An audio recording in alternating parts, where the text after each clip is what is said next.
Bienvenidos a un nuevo episodio de Leyendo a Otros. Hoy nos adentramos en las páginas de un hombre que no escribe novelas, sino mapas para náufragos espirituales. Hablo de Hermann Hesse. Si alguna vez te has sentido dividido entre lo que la sociedad espera de ti y ese grito salvaje que surge de tus entrañas, si has sentido que eres a la vez un santo y una bestia, entonces Hermann Hesse escribió para ti. Hoy vamos a hablar un poco de esta dualidad y más que nada cómo la presenta él dentro de las obras que escribió. Este dolor de la conciencia y esa búsqueda incansable del yo que marcó la vida y obra de este premio Nobel alemán. Vamos a empezar quizás con el principio del fin. Demian. Hess lo escribió en medio de una crisis nerviosa mientras el mundo se caía a pedazos en la Gran Guerra. Aquí nos presenta a Emil Sinclair, un niño que descubre que el mundo no es solo el hogar cálido de sus padres, sino que existe un mundo oscuro, prohibido y necesario. Hess hablaba de la madurez y de que la madurez no es justamente encajar, sino tener el valor de destruir nuestras certezas para encontrar nuestra propia verdad. Ese es un trabajo de buscar dentro de nosotros mismos las respuestas que a veces no vamos a encontrar y que en realidad a veces no importa si las encontramos o no, porque no todas las preguntas tienen respuesta. Hay veces que nos genera más dudas el intentar o tratar de encontrar respuesta a ciertas preguntas. Y la respuesta a esas preguntas es más duda, más preguntas, más cosas que tenemos que estar buscando. Y eso es un poco de lo que habla. En medio de toda esta incertidumbre, tanto del personaje como de la vida misma que tenía en ese momento, o incluso nosotros en condiciones diversas, podemos encontrarnos justamente en este punto lleno de incertidumbre en el que tenemos que madurar y descubrir justamente lo que eso significa y qué es lo que él trata de decirnos o transmitirnos a través de su literatura.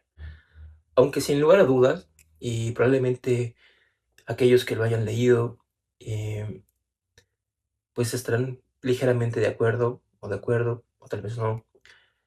Pero yo diría que un libro que nos mira directamente a los ojos con crudeza es justamente El lobo estepario, que es quizás uno de los libros más emblemáticos, por así decirlo, de este autor, de Hermann Hesse, ¿no? En el que Harry Haller, que es el protagonista, que es un hombre ya de 50 años, que se siente pues un completo extraño en la era moderna y que se cree dividido en dos. El hombre culto que ama a Mozart y a Goethe y el lobo estepario, una criatura solitaria y huraña que odia la mediocridad de la burguesía. Y nuevamente nos encontramos con eso. Es todo un planteamiento bastante extenso y del que pues podemos encontrar muchísimas cosas que queramos pensar o buscar y que nos ayudarán quizás a plantearnos muchas otras cosas. Porque estamos hablando de un hombre pues de 50 años que se siente perdido, ¿no? Y que va un poco en contra de lo que muchas veces se piensa, ¿no? Que con el tiempo ya debes de tener ciertas certezas y que estás obligado, porque la sociedad te obliga básicamente se supone que a tu edad tendrías que hacer ciertas cosas y a esta otra edad ya deberías de ser esto y aquello y tal.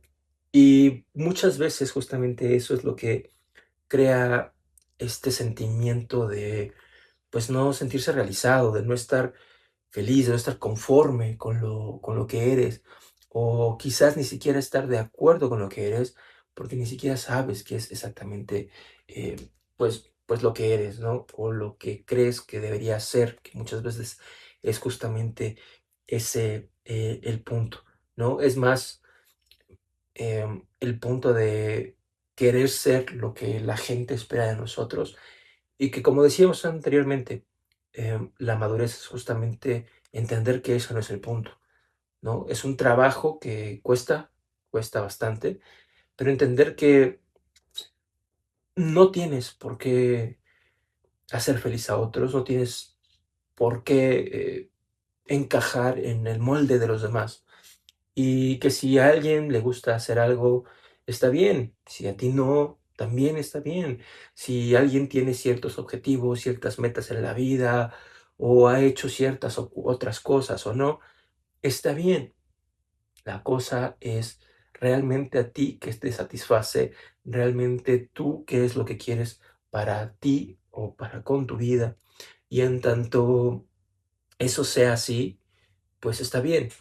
Además de que hace muchos planteamientos, y eso lo podemos ver, que hay muchísima influencia, como lo podemos encontrar en muchísimos otros autores, sobre esta tipo de conciencia, este tipo de pensamiento que está influenciado bastante por el hinduismo y por el budismo también, sobre tomar esto, que es básicamente tomar esto que nos daña, que nos causa dolor, que nos causa tristeza, en lugar de simplemente tratar de justificarlo o tratar de culpar a los demás porque soy infeliz, porque alguien más me hace infeliz, o soy así porque alguien me hizo daño. No, o sea, hacernos responsables de nosotros mismos, tomar conciencia de nosotros mismos y entender qué es lo que somos, que al final del día de eso se trata, de que nosotros sepamos exactamente qué es lo que somos, porque en medida que sepamos qué es lo que somos, qué somos, quiénes somos y qué representamos para nosotros, va a ser posible que podamos convivir en el mundo con los demás, sin estar tratando de satisfacer las necesidades de otros, y tampoco atacando las necesidades que puedan llegar a tener otras personas, entendiendo el supuesto de que pues cada quien es responsable de sí mismo en todo sentido. Y en medida que seas responsable de ti mismo, pues vas a poder ser capaz de hacer eso. Y justamente utilizando esto, podemos decir que Jesús utiliza este libro para darnos una bofetada. Nos dice que no somos dos, somos miles que si bien tenemos que habitar este cuerpo, ¿no? No somos solamente tú, yo, somos una multitud que, que vivimos en este mismo cuerpo, si queremos verlo de esa manera, al mundo en el que vivimos, ¿no? Y quizás a veces nos hace falta tomarnos menos en serio, ¿no? A veces dejar un poco de lado la lógica y aprender a reírnos de nosotros mismos o del destino, si es que existe algo así, ¿no? Algo que podamos llamar destino, algo que podamos decir que es lo que tiene que suceder y que es inevitable, ¿no? Como Thanos. No, esta es la clase de cosas que a veces uno llega justamente, al menos en mi caso, y creo que de algunas personas que he conocido. Hermann Hesse es un autor al que llegas regularmente, muchas veces en la adolescencia. Justamente es curioso porque es justamente en la adolescencia cuando estás tratando de entender, de entenderte, de encontrar tu lugar, de encontrar tu espacio, de encontrar quién eres y de reconocerte a ti mismo. Y llega en ese momento que parece un momento perfecto para trabajar con eso, ¿no? Y eso es, por eso para mí en lo personal es tan significativo el lobo estepario, porque llegó a mí en ese preciso momento, ¿no? Llegó a mí en la adolescencia, tenía yo, no sé, 15 16 años, cuando lo leí, em, aunado y acompañado de Nietzsche, que ahí podríamos también decir que ellos hay cosas que se comparten, porque como decía, hay algunos autores que pueden llegar a estar influenciados por el budismo, su pensamiento puede llegar a estar influenciado por el budismo, y en este caso yo diría que un poco van de la mano en algunas partes. em, Podríamos entender que hay un poco del pensamiento budista en estos autores, ¿no? Y otro de los libros que son de Hermann Hesse y que a mí también me llegó en la adolescencia, y es de hecho quizás uno de los favoritos dentro de los libros que tengo como muy, muy, muy marcados, es Siddhartha. Es quizás justamente la bofetada más certera sobre su clara influencia sobre el budismo. Y es un libro que también leí durante la adolescencia y me encantó. Es un libro que me encantó, incluso un poco más que el Lobo Estepario, ¿no? Aunque, aunque en realidad ambos son libros que me gustan muchísimo y que les guardo pues cierto cariño, ¿no? Y en Siddhartha lo que vamos a tener es básicamente este un viaje acompañado o acompañando a, a Siddhartha, justamente, Siddhartha Gautama, ¿no? Y en este GES nos va a llevar a la India para decirnos algo fundamental. La sabiduría no se puede comunicar, se puede encontrar, se puede vivir, se puede hacer milagros con ellas, pero no se puede enseñar, ¿no? Hablamos de que es cierto, ¿no?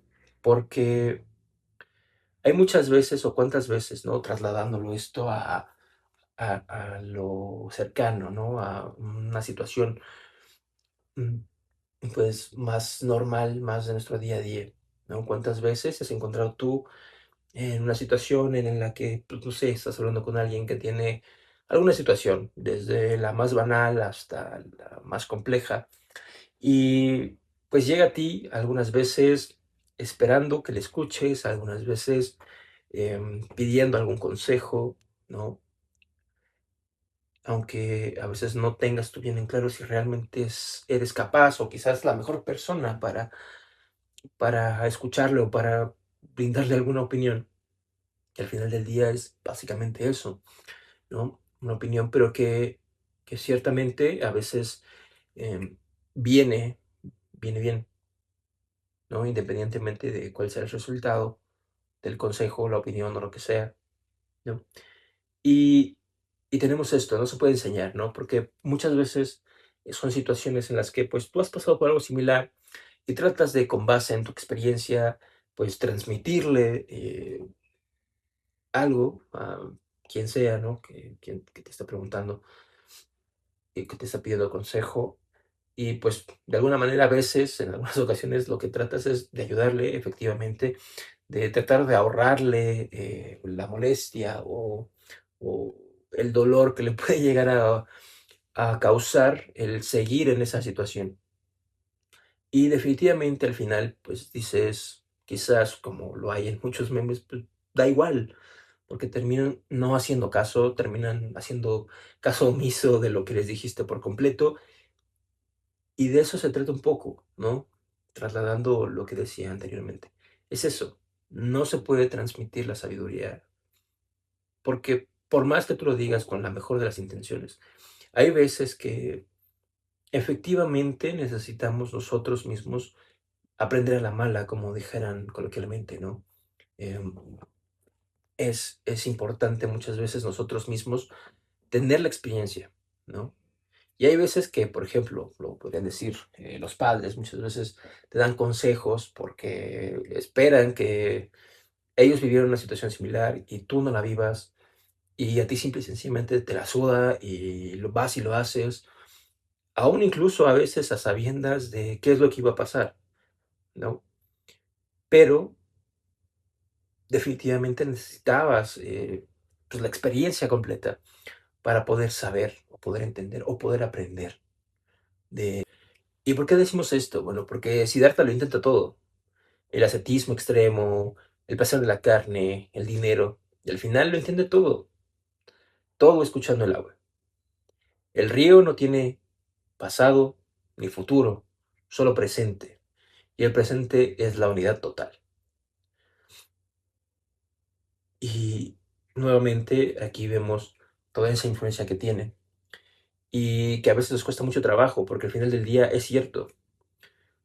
Hay muchas veces que, por ejemplo, ahora nuestra generación que está tan enfocada como en la nostalgia y que incluso se llega a lucrar con esta nostalgia, ¿no?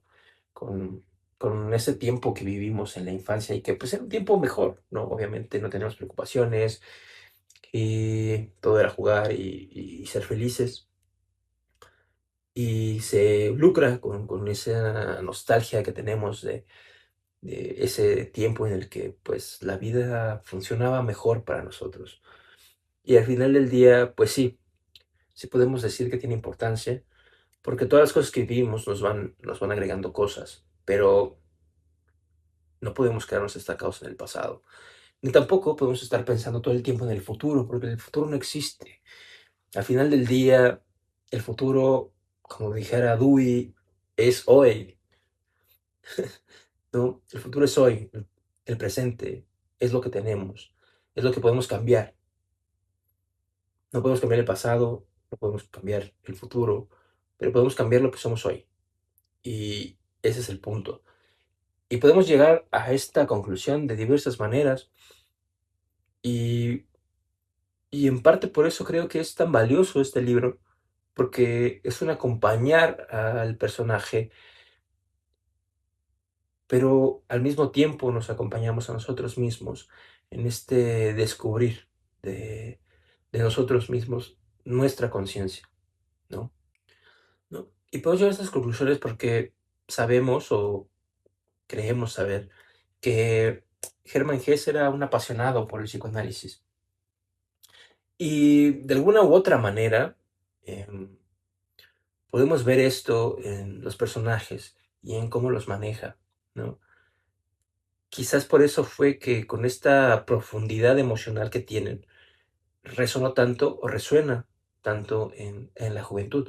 Por eso hablaba de la importancia que puede llegar a tener cuando lo leemos en la adolescencia. Y de algún cierto modo se ha convertido en, o se convirtió en una especie de autor de culto, ¿no? Para justamente esta sección o esta parte de la población, ¿no? Porque tenemos una prosa que no solo es elegante, sino que también es reflexiva y al mismo tiempo está cargada de simbolismo, ¿no? Y siempre, y que eso es lo que quizás más me gusta, invita al lector a cuestionar su propio lugar en el mundo. Y, y creo que eso es lo que más me llamó la atención de este autor, porque todos los autores que al leerlos pueden llegar a ser que terminas de leerlos o mientras los estás leyendo, tú te empieces a cuestionar, ¿no? De repente estás leyendo un libro y, y haces una breve pausa como para reflexionar en lo que acabas de leer y tratas de trasladarlo con las cosas que has leído, ¿no? Hacer una especie como de charla en tu cabeza y pensar en algunas cosas, incluso en algunas situaciones que llegues a estar viviendo en ese momento y te hace reflexionar, te hace pensar y creo que eso es parte de la lectura y una parte muy importante, diría yo, ¿no? Entonces, si hablamos de obras imprescindibles de este autor, pues definitivamente, a pesar de que tenga muchas más, yo diría que es de las que hemos hablado, ¿no? Demian, ¿no? Siddhartha, el lobo estepario y el juego de los abalorios, ¿no? Que es una obra, pues, bastante compleja, ¿no? Que describe una orden intelectual futurista dedicada al conocimiento, ¿no? Y al final, pues todas van a tener como esto que acabo de decir, ¿no? Este punto de hacerte pensar, de, de entender algunas cosas o de llevarte incluso a otros lugares, ¿no? Podríamos decir que si no conoces a este autor y de repente lees Damien, eh, de alguna manera vas a terminar llegando a Jung, ¿no? Y no va a ser gratuito. Ya después que hayas leído ambas, pues vas a poder darte cuenta de ciertas cosas que estuvieron influenciadas quizás por la psicología dentro de este libro, La psicología de Jung, en este libro de Hess, ¿no? Y esas cosas son cosas bien bonitas y bien importantes que pasan con muchísimos autores, ¿no? Que hay veces que sin darte cuenta te van llevando hacia su pensamiento mientras los lees. Y cuando lees otras cosas y de repente te das cuenta, ah, mira, es que lo conocía o es que le gustaba mucho o, o en alguna ocasión, por algún motivo, en algún lado dijo que había sido inspirado porque le gustaba el autor. Entonces tú lo leíste y dices, sí, claro, me llevaron a un sitio conjunto. Y pasa muchísimo en muchísimos autores, ¿no? Porque al final, como siempre lo digo, todo lo que leamos y todo lo que nos gusta, pues forma parte de un todo, ¿no? Va a ser parte de nosotros mismos, ¿no? Y así, pues pasa con todos los autores, ¿no? Entonces nos van comunicando cosas que pues van forjando nuestro propio criterio. Y eso es lo importante, ¿no? Porque aparte de esta forma nos podemos dar cuenta de lo que es realmente el conocimiento, ¿no? Que el conocimiento no es que esté ahí en los libros, ¿no? Sino que está en el todo, ¿no? Y entender que el conocimiento es un todo que se va nutriendo con todos y cada uno de nosotros es algo sumamente importante. Entonces, para finalizar o para ir ya concretando algo, em, si estás tratando de encontrar algo que le guste a los adolescentes, probablemente Germán Hesse es una buena idea por toda esta reflexión que nos plantea en sus obras, ¿no? Porque podemos decir que Hermann Hesse fue un autor para los jóvenes de espíritu, ¿no? Para los inconformes. Y muchas veces en la adolescencia vivimos este tipo de cosas, ¿no? Estamos inconformes con muchas cosas, pero a veces hace falta darnos cuenta con qué o por qué estamos inconformes, ¿no?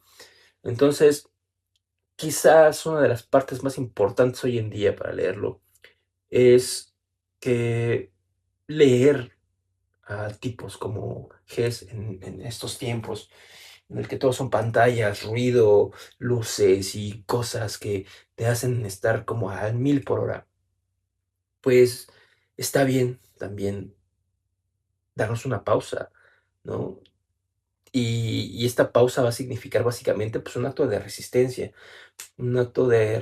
a todo este ruido, brillo y demás, que es bastante superficial, para encontrar algo distinto, ¿no? Recordarnos que el viaje más importante no es el que hacemos hacia afuera, sino el que nos lleva de vuelta a nosotros mismos. Eso es quizás lo más importante que podemos tener con este autor y que es lo más valioso, ¿no? Trasladándolo a nuestros días. Así que gracias por acompañarme, ¿no? Hablar de un poco de Germán Hesse. Desde luego a mí no me gusta, ¿no? Podríamos hablar muchísimo más porque pues, es un tremendo, tremendo autor y en lo personal me gusta bastante. Entonces, hay que tratar de fomentar, o el punto de este podcast es básicamente ese, fomentar estas ganas o generar esta intriga por conocer a estos autores, que me parece, a pesar de que ya hayan muerto, su espíritu o su vida sigue muy presente, ¿no? Y leerlos es quizá, pues, la mejor manera de honrar a todos estos autores. Así que esto fue Leyendo a Otros. Recuerda que estamos subiendo TikToks en el mismo, Leyendo a Otros, y no olvides suscribirte, comentar